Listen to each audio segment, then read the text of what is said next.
it doesn't really tell the story of how that map did go if you missed out on it. It was a very dominating first half of Annihilation. Sorry, I mean D13. No, not sorry. It was Annihilation, dropping 22 kills in the half. And now we go to Mirage, and this is where things are going to be a little bit more equal and a little bit more even for Invictus. And I think there's that possibility to easily see a third map here, Mitch.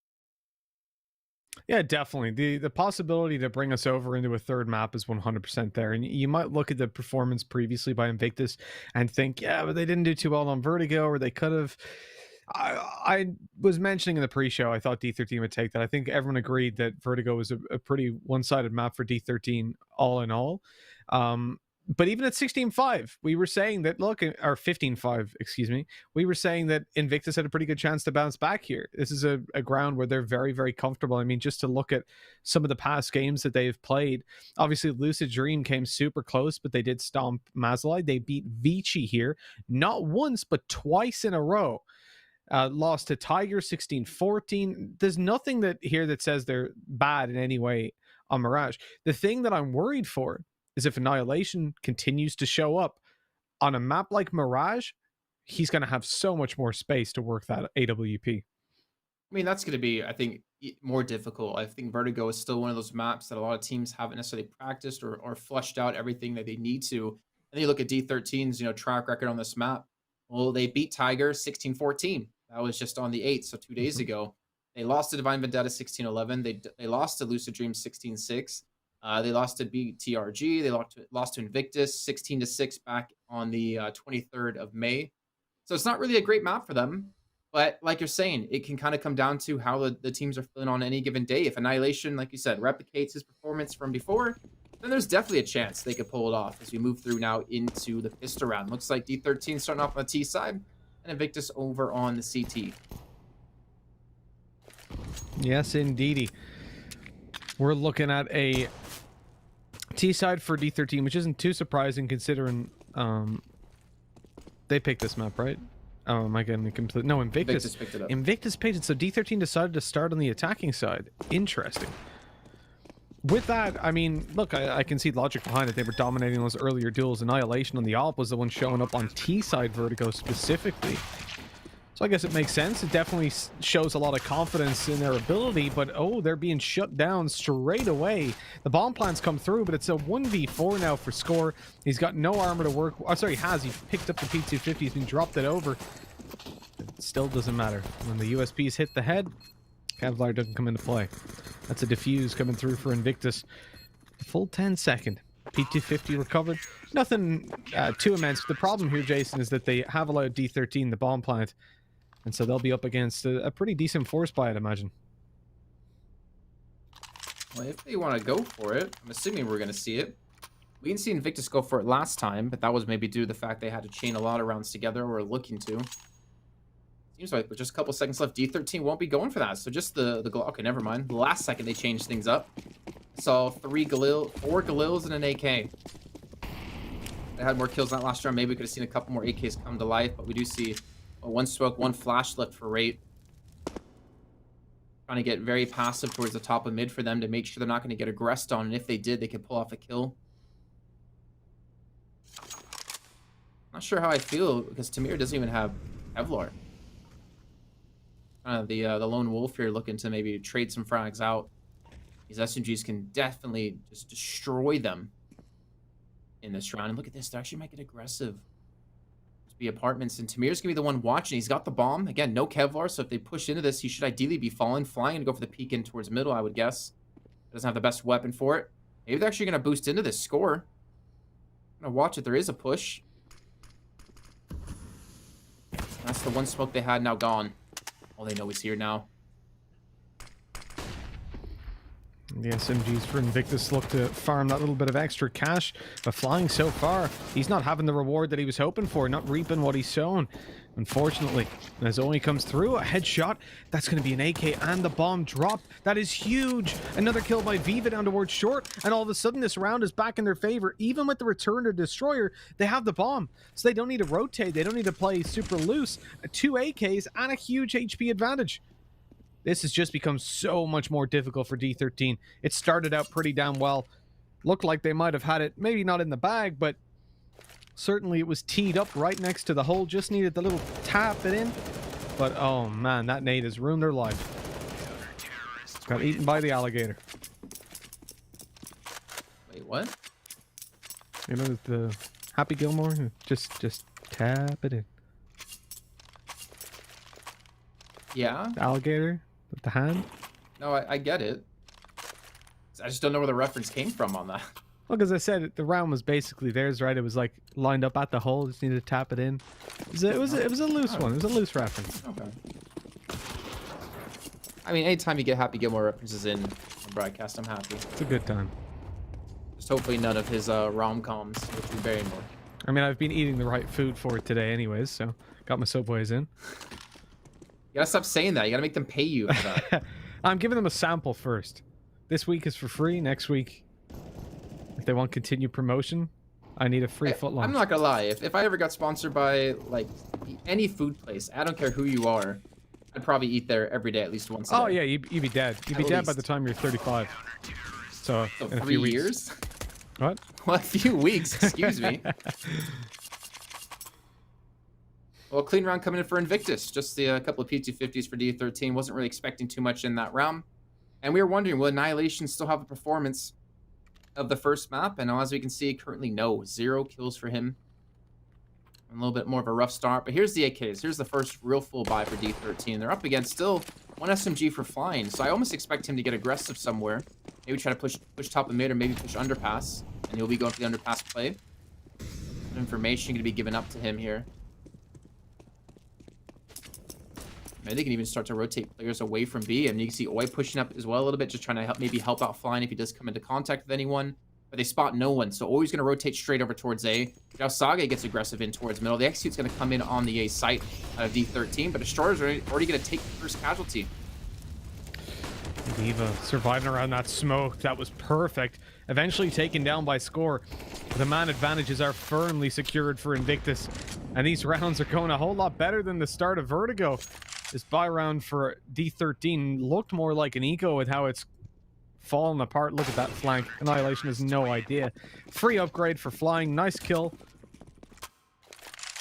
Okay, I really thought he wasn't going to get an AK in the end there, so he just killed one. Why have you not run to that body? But it doesn't matter. He got the SMG kill. He got the upgrade to an AK. And just look at the bank accounts for Invictus. There's no data protection over here. No privacy. We can see all the money they've got. And it is stacked up. Whereas D13, well, they're not quite finding the backers they were hoping for their war against random parts of random cities. It's funny how, like, you don't actually... like, what are they... I guess it's the cases of weapons? What? What are we talking about right now? What are they blowing up? You know, on the A site, there's a couple of crates. On the B site, what's there? Probably weapons. Yeah. Or bombs, maybe? And they're like... I don't know. It's odd. Certain maps, it's just like this random open space. Damn you, open space. I'm gonna guess like uranium or something, but those aren't like radioactive barrels or anything. That's the good thing about CS though, Jason. We don't need lore. We just like shooting people. It works for us. People are like, what's the backstory of the CT? I don't know. He likes M4s. Stop terrorism, duh. Exactly. That's all we need. What else do you need to know? His name's Roger. Well, he's gonna get the first kill again. Really coming to life in this map. He's basically been able to shut down the B push by himself. Sage doesn't get peeked by Tamir. That caused Annihilation to drop. It looks like we're going to see the 5-0 start. Always going to get aggressive. The smoke Scores waiting on the other side, and they might trade positions, except Scores just going to push through at the wrong time. And Away gets 2 more kills added to his tally. He's up to 8. He has 0 deaths. And Invictus have 5 rounds. One hell of a strong start for Invictus. D13 are forced down to an eco again, right? I mean, we should see Deagles more than likely being bought up. Yeah, that CT model there, I'm pretty sure his name is Roger. I always hear them calling him Roger. I'm not gonna, I kind of miss the old 1.6 skins. Elite crew, green dude with the glasses that looks like G-Man from Half-Life. I'm still very surprised that we're allowed to use skins in, well, I suppose I'm not in a way, but what I like here, so look at the T side. This is a minor detail. Everybody's got the same skin on, right? CT side, they don't. What that means is, say you spot a guy on the CT side on A side. Let's call him skin number 1. You see skin number 1 there. You go, oh, okay, there's a guy there. You peek out again, you see skin number 2. 10 seconds later, well, you know there's 2 guys on the A side. Peek again, you see skin number 3. 3A. You're not going, oh, I don't exactly know, maybe it's the same dude. You know 100% there's 3 people there. And maybe you start to get a read on which player is which skin, so you'll know if the B players, if they've stacked up. If you spot Oi's skin on the A site, you know that, oh, he usually plays B, now he's on A. That sort of thing. It can cause a lot of problems for you, so it kind of tilts me when I see teams playing with different agents. That's a good point. Any extra advantage you can get. Like, the chances are it's never going to happen to you. Like, maybe you lose 1 round because of it, or you give away 1 piece of information in the whole game, or in a whole best of 3. But if, like, I just don't see why you take the risk to be like, but I like my skin. It's beautiful.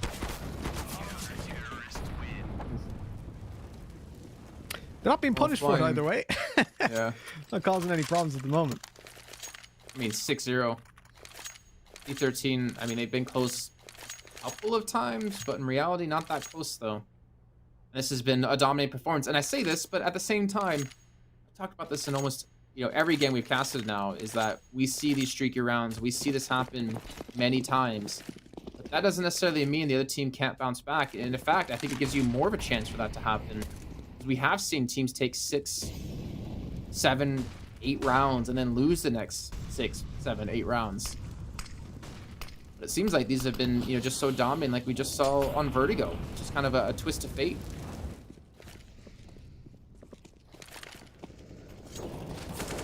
Yeah. Well, we said you couldn't expect the same one-sided performance, and I think we can even agree that towards the end of the previous map, it didn't even look... I mean, I guess it did look one-sided then in the other team's favor, but overall, the map wasn't separated by that much. Just very poor CT sides. Coming into Mirage, that is not an issue. And we know D13 are a team that stand out on their attacking side. Annihilation's actually even decided not to take up the AWP, and in this round, I mean, things are going okay for them. They're trading back into a 3-on-3. They've got control of middle. The molly down is a quasi-smoke, I suppose. Allows them to cross over on short. Annihilation's got a decent position in ladder room.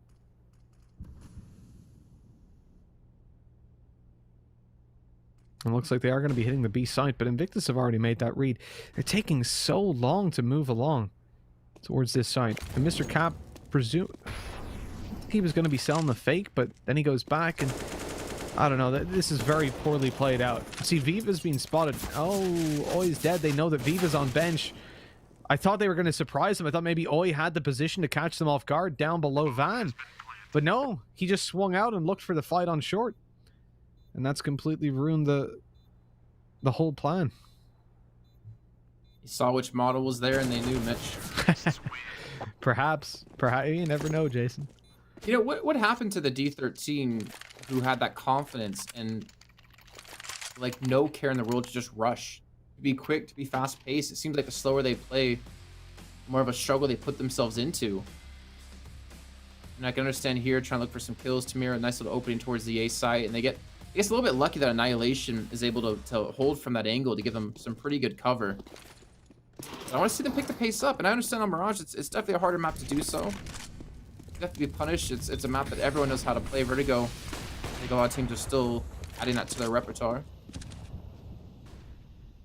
But look at Oi, MP7. The money for an M4, but he goes for the SMG instead. Not sure why. I guess just keeping his money in the same spot as his team, but at the same time, right, if they lose this round, Destroyer can buy up another op. Flying could have dropped him, so yeah, I'm not 100% sure. I guess he just feels that they don't need to invest it at the moment. Whatever. Oh no, where's he holding? He's holding apartments. It's alright. Viva, that's very, very aggressive. Went straight down mid, not worthwhile at all, especially considering the SMG in play. So 4v4 is, if anyone's favored, it's definitely the T side. And we talk about it in general. the 4-on-4. The map is the same size. You've got less players to defend it with. I mean, I understand why he did it, because he heard the reload coming through, or he knew the reload was going to be coming through, but you don't know how many players are going to be there in the middle. Exactly. On Destroyer. He's not smoked off. He's going to get a kill. Or he's going to rush through and get a kill with the MP7, switch up to the M4, but quickly being disposed of, and now Mr. Cap's left alone.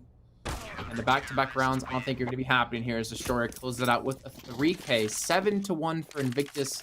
Well, they're starting to run away with this game. Oh, yeah, they are. They've got so much money built up now. It's insane. Flying's up above 10K. Destroyer on 8, as well as Viva. Yeah, Shosage and Oi have to reinvest, but the spot they're in with 7-1 is more than enviable. Great shots being hit there as well. Destroyer on the AWP. The Gungnir. Whatever the hell it is. Dingo can say it. I was so excited when I saw that skin because it's got a sort of Irish connotation to it. Those, or Celtic at least, the design on it. And then Dinko politely informed me that it's €3,900. So, yeah, never mind then. Won't be buying that. It's insane. But it sure does look good. 7-1. Here we go. On into another round just after a pause. And D13 presumably having a little bit of a discussion about how they're going to approach this T side because it has not been looking... God, look, that skin is so nice. Love it. It really hasn't been going all too well.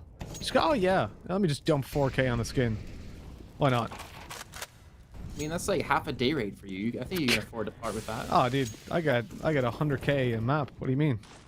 Come on. I'm just sitting here getting exposure. Go down to your shop, your grocery store with your exposure card. Sorry, sir. You need 5 more retweets to check out. Please, someone. I just want a sandwich. I'm hungry. Give me 5 retweets. Oh, wait. He's going to get a kill again. Pushing up. Really making the apartments his own, but they're going to push up towards short. 3 players just charging straight through. Xiaosage is just trying to stay alive. Player directly in his face as Mr. Cap's going to overwhelm him. However, always still here. He's still applying this pressure. Score, though, on the rotate. Might be able to catch out, too, but Destroyer's there. He predicts it. It should almost be a guaranteed 8th on the cards here, especially with Mr. Cap following Annihilation in the 1-on-4. And he's not going to have a chance. Oi's going to shut him down. And Oi is really doing some serious work. Look at that. 11 kills, 3 deaths. They just can't go B. They can't get in apartments. You know what, Jason? D13 came in and had a great first half on Vertigo. And Invictus is just like, anything you can do, we can do better. And they sure can. Look at this. 8-1. Frags off the charts. And one thing you can look at for Invictus in a very positive light is the fact that you don't just have one player who's dropping these kills like mad. There was a point, remember, where Annihilation had 17 kills and all 4 players on his team had 19 combined. So he was kind of carrying. But Invictus, they don't need to rely on one player hitting the shots every round. They don't need to rely on that at all because they've got Destroyer, Viva, Flying, dominating. 3 players that we do look at, but not to have this kind of performance this consistently against such a strong team. And here we go. Raid's trying to get... What is this? It's an absolute tear of a map. Back and forth we go. The man advantage stays to Invictus. The mid push from Viva was brave, but the trade was there from Window. And with Xiaosage repositioning in towards the ladder room. I have to watch what I call it sometimes. A 1v3 all of a sudden. So do I. He gets 1. 9-1. Jeez. D13, they just don't have a response. Annihilation's on 4 kills. He's actually towards the upper end of his team, funny enough. Raid's on 7. And Invictus, the beast, has woken up within them. I think those... I mean, do you think that this is just such a bad map for D13, such a good map for Invictus? Or maybe the fact that they're able to take themselves up to 11 rounds on the last map after getting decimated in the first half 10-5? We talked about momentum being built up, getting those rounds towards the later ends before losing the game. Is that carrying over now? I mean, last time they played Invictus here, they got 16-6. They lose to, like, let me just read the teams that lost to. Divine Vendetta, Lucid Dream, BTRG. Invictus, okay. Beyond, understandable. They beat Tyloo. Beat Tiger. It doesn't make a lot of sense. But for the most part, they're pretty terrible at this map. I think that's why you saw D13 ban out Dust 2. It's what I was saying when we briefly discussed the veto, was that if you ban Dust 2 and you end up with Mirage, or you ban Mirage and end up with Dust 2, I'm not going to feel confident about you going onto that map, because you're already telling me you don't want to pug, and you don't have much choice when you're on Mirage. Definitely the more favorable one than Dust 2 if that's what you are trying to avoid, but still. It's not somewhere... at the same time, some teams do perform well on Mirage, not Dust 2, and vice versa, but it's just a general rule. It has its exceptions. So for me, coming onto this, I didn't expect a great performance from D13. That previous map, though, inspired me to believe at least double digits, a nice close game. And whilst that is still a possibility, it is very quickly fading from that. Oops. And the most concerning thing, Jason, is something you brought up, albeit a little bit early, but that's how you go. That's how you roll, I've noticed. It's like 10-1, they win 2 rounds. You're always like, is this a comeback? I mean, the thing is, I've been hurt so many times. Yeah. No, we have seen like reverse sweeps happen. Yeah. Teams pick up 8 rounds straight and then they lose 7 straight. Like that seems to be a common occurrence. But something you brought up was that I've forgotten. I've actually forgotten. Never mind. Go ahead. No, well, now I want to know. Well, I don't know, Jason. It slipped my mind. There's a point you made earlier. It was good. And whatever. I hope you remember. It's now I want to hear it. It sounds like I said something smart. That's the bomb now. Drop, flying, get in from behind. Ash to come through. Catch up. Mr. Cap the bomb down yet again. And this flank. I mean, Tamiri's left in a 1-on-2. He's got the AK at least. He doesn't have the shots. And Invictus 11-1. This is dominating. There's no other word for this that I can say on air. Very true. Very true.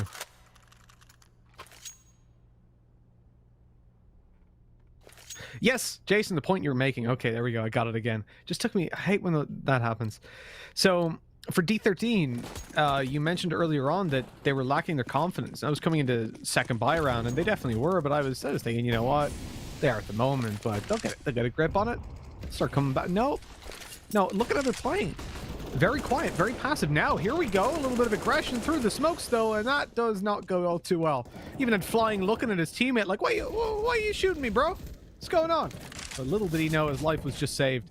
Annihilation is in a 1v5. So the confidence, not quite working out either, Jason. My word. Yeah.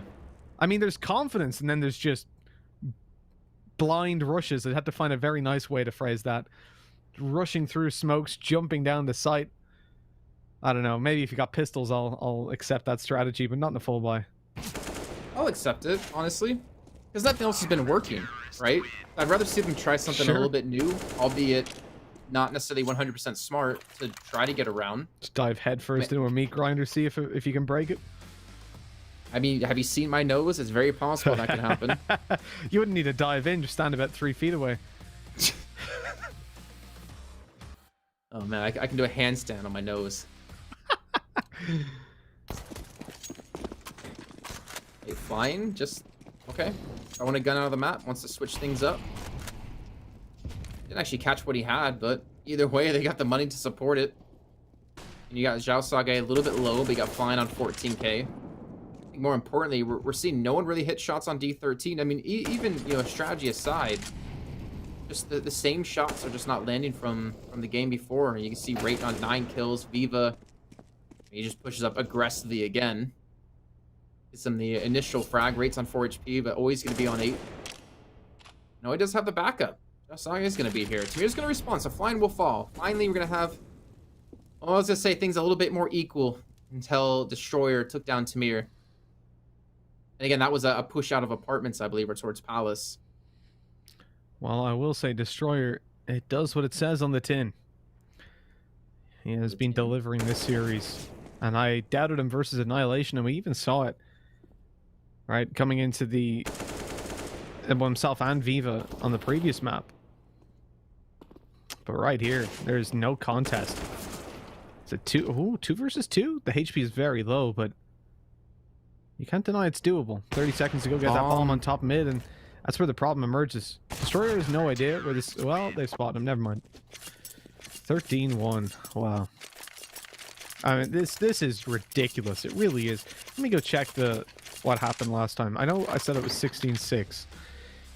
We had D13 pick up 6 rounds T side and none on the CT out of the 7 they played. Albeit a small sample size, there's a decent chance we'll see even less here. Well, I mean, we're guaranteed to see less because they can't get 6 rounds T side anymore.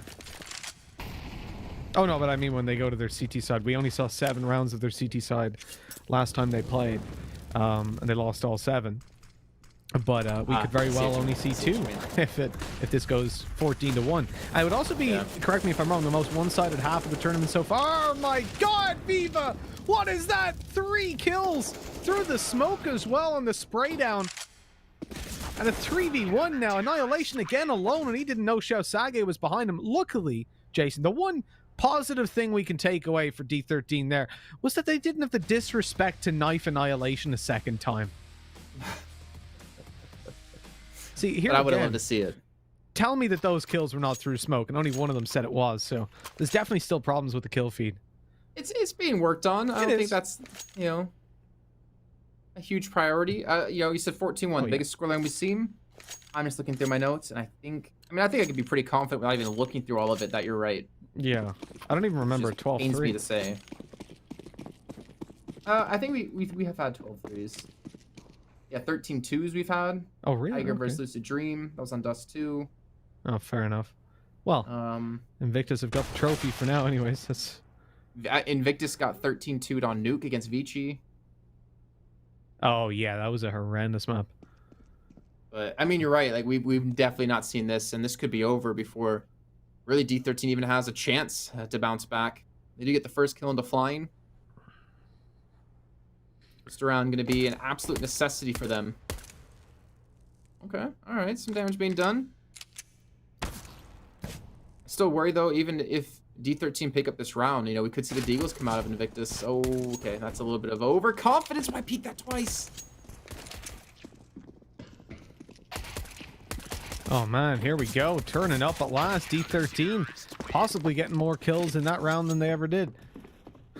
This is at least a little bit better. And put a smile on their faces. They haven't gotten 16-1. And Invictus didn't get a bomb plan, so we're likely looking at a third. But I really don't care. D13 need to get 14-10 before I start to believe in them, even slightly. Look at that average aggregate HP left at the round end. So Invictus have typically been surviving with 2 or more players throughout the entirety of their CT side, which isn't that surprising, considering where they ended up. Also, I ended up picking up one of the... Oh, it's not that scout, actually, that Flying has. I can't even remember the name, but the one with the, like, guts and the eye on it and stuff. Pretty sick scout. Wait, did you ever remember the point you were trying to make? Yeah, it was about the confidence of D13. I made it afterwards. Alright. That was going to be a much cooler point than that. No, it wasn't that big of a deal. I just forgot it. I mean, it seemed like it was going to be a big deal. That's only because I forgot it. Otherwise, it would have been a quick said and done and move on. Oh, wow. Okay, a couple kills actually coming in for Invictus. We got to give him a little bit of respect on this round. Annihilation learns that lesson the hard way. The Xiao Sage shut him down.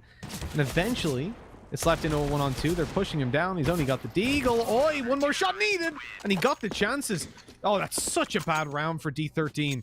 They've lost so much. Oof. And you need to... They won the round, Mitch. Yeah, at least won it. They did. Now all they have to do is do it 13 more times in a row. Easy, right? I'm proud of you. You counted that correctly. Thank you, Jason. Do it 4 more times in a row and they got the game. You know, all those years at university paid off. I can add. Eagles though.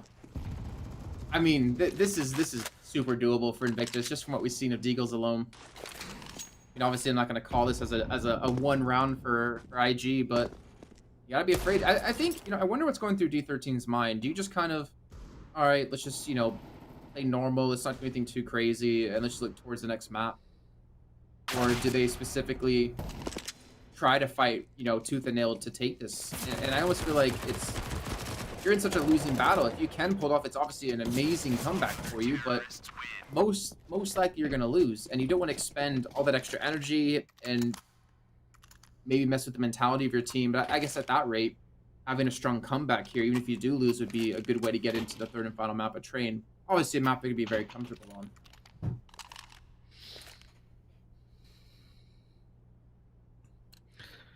Now, we touched on Train when we got into this map, or into the previous map even. And to be honest, I think I'm going back towards D13 on Train. I think they probably... I'll stick with my 2-1. I'm not like Dinko. I won't jump ship. Just because they performed badly on one map. I think Mirage is one we expected to go to Invictus. It is going their way. And if the D13 win this, I think we can all eat our shoes. Not just I shoot all of them. I think that's... I just bought new ones, so I'd rather not. I've got a couple pairs of new ones. I'm willing to risk their welfare. There was a sale on, so picked up a couple sets. It's the play. But yeah, even still going on a Train, they've got a pretty decent chance. I mean, we saw them versus Tyler. They played really, really well in that match open. Only took it 16-14, but it's Tyler at the end of the day. Oh, sorry, no, it was D13 lost to Tyler, didn't they? It was 16-10. Invictus were the ones that beat Tyler. We saw the triple OT versus Tiger, the win versus Bren, easily Mazalai, Lucid Dream. But most importantly, the last time they played Invictus, they won. And didn't even allow Invictus to double digits. This round's actually going their way over on D13. It does feel like almost a formality playing out these couple of rounds. Oh no! Annihilation shut them down. Great shot to Viva. Bomb dropped. And not even a plan for Invictus. Matter of fact, they might even kill Oi after time, just backing off. I love this play. Going through after to get the kill. They were just making sure they ran the clock down as much as they could. Are you starting to believe, Mitch? Is that what I'm hearing? A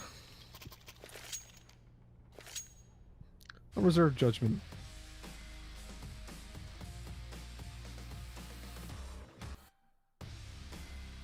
I mean, the thing is, if we saw like clean rounds and dominating rounds that we saw in Vertigo, I'd be like, okay, yeah, I think I could see D13 doing this. I don't think we've seen that out of him just yet. I think we've seen Invictus really force up a lot of rounds and not really go for that solid buy round we would typically see. I think they're just kind of having a little bit of fun with this game at the moment. But they're still going to be, you know, pretty damn deadly when it comes to the Deagles. I also feel like they're letting the game not necessarily slip away, but they're allowing D13 to build confidence back up after the beatdown they were served in the first half. We've already seen how confidence is really going to affect them, especially for Annihilation. Dry peeking the A site with an AWP, getting 3 kills on Vertigo. Shot on a flying. Next on a score as well. But that's a cleanish round. Only losing 1 player.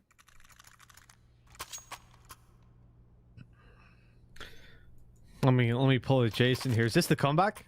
Is it 16-14? No, I don't think even the most hopeful of D13 fans has to be approaching this one with caution before starting to put faith in the retrieval of this map.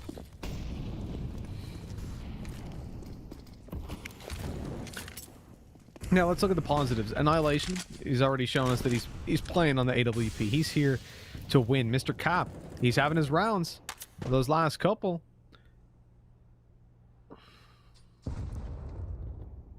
And altogether, it hasn't been too shaky bar that round where they were up against the Pistols.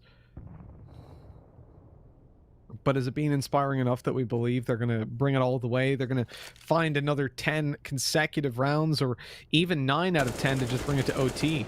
The spray, okay, it was good for rate. Connects. Man advantage now for the CT side as Invictus take bottom mid control. Oh, Destroyer.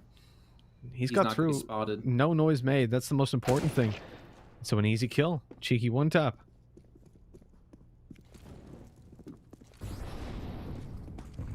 Cut off the rotations as well.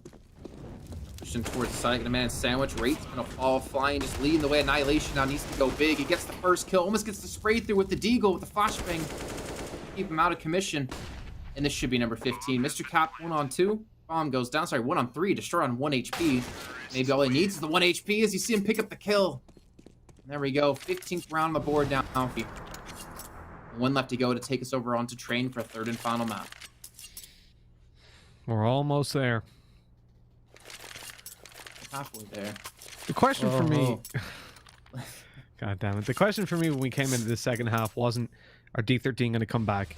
The question really was, are they going to be able to find enough rounds that they build that confidence back up? And I think over those last couple that they've been winning, I don't know if it will have re-inspired the team, but at the same time, as I said before, I feel like as a professional player, you can't have such a fickle ego that you say, oh, well, we lost this map 16-6, so we're going to lose the game.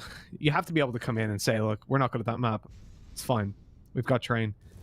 Annihilation's definitely still feeling it, still hitting the shots on a map they're not comfortable on. When you move to train, we've seen all too frequently how much damage they can do.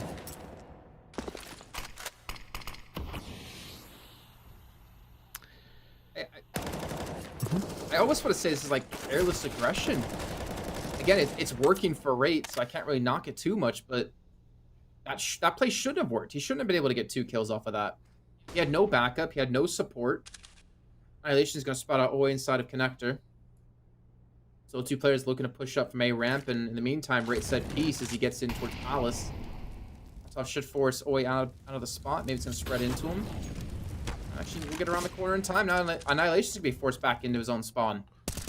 The A site can come through for the take. They do have the 2 smokes to set themselves up if they take out Connector.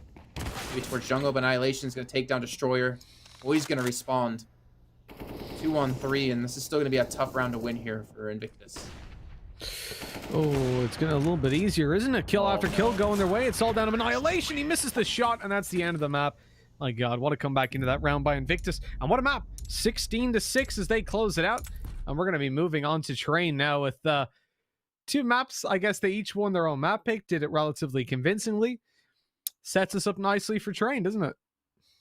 It does. I'm honestly really curious to hear what Blandingo have to say about when we get him back on this, because that was a landslide. What, they get 6 rounds straight, they lose 1 round, then they take the rest of the half, and then they lose 5 rounds straight when they swap over to the T side. I don't even think they would have lost 5 rounds straight if they didn't keep forcing up and just trying to go for these scrappy buys. They could have probably closed it out earlier on, but their motivation, the morale has to be at an all-time high now for the team going to a 3rd and final map. Let's bring the other 2 in and see what they had to say. Definitely our most one-sided game to date here. Dinko, let's start off with you. Wow. I mean, what else to say? I mean, Invictus definitely looked solid. 14-1 half. I mean, this is just a huge step up from them. And it's Viva, topping the scoreboard, but we've seen some big rounds from everyone on this team, just sort of stepping up. Destroyer, he's sometimes hit or miss for me, but recently he's been looking pretty solid. So I think this Invictus team, they just have so much skill. We talked about that in the pregame. We talked about how much skill this team has and how it can be difficult across an entire series for D13 where maybe their map pool isn't as deep. And when we see them here on Mirage, this is crazy, right? Because D13 have looked pretty good on Mirage at times when we've seen them on this, but they got completely outmatched. There was no space for them to work with on the T side. They barely got anything done. They just looked completely off. Annihilation only posting 14 kills towards the end of the game as well. That's a huge drop off from Vertigo. For me, D13 look a little bit scary right now in terms of the fact that they've just completely fallen off. But the issue I have for Invictus is they had a big performance from Viva, but Viva can drop off map to map. So I'm kind of hoping this Viva stays alive going into the next one. But Invictus, yeah, this is a good statement after getting sort of destroyed on map number 1. Yeah, I mean, OE of Little Faith calling out 2-0 for D13. No, I said 2-1, yeah. Blah. I said 2-1. I said trade. Whatever. But, all right, but jokes aside, like Invictus, yeah, that first half is showing, and I agree with Dinko. I feel like Viva, he's not a reliable player. He can pop off like we saw over here. He can be almost nigh unplayable, but the good sign is everyone else had a pretty good game. Xiao Sage wasn't terrible. Destroyer was very solid, showing that he's not just a CD side operator. He can be one of the players opening up the bomb sites, can be the aggro lurk. He can play a lot of roles, and everyone just showing up and showing that, on this particular map, there's a reason they picked it, and the scoreline is very, very, like